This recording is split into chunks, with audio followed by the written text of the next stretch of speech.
zero situation. Ito yung mga makita ng sira.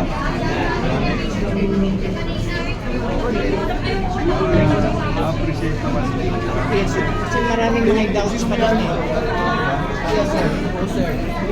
Kailangan sumut kasi tayo ng sirali. Yung mga ganyan na yan yung mga sira sa ilalim.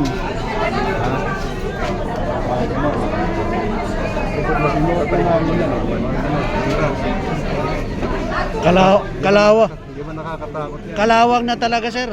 Ito. Oo. Gusto mo truck na dumaan dyan. Okay. Baka kung anong mangyari dyan, kasalanan ni Secretary Bunuan yan. Bulok na. So wala nang, kasi sinasabi ni Mayor Romualdez, we need some second opinion on this. So no need na, sir.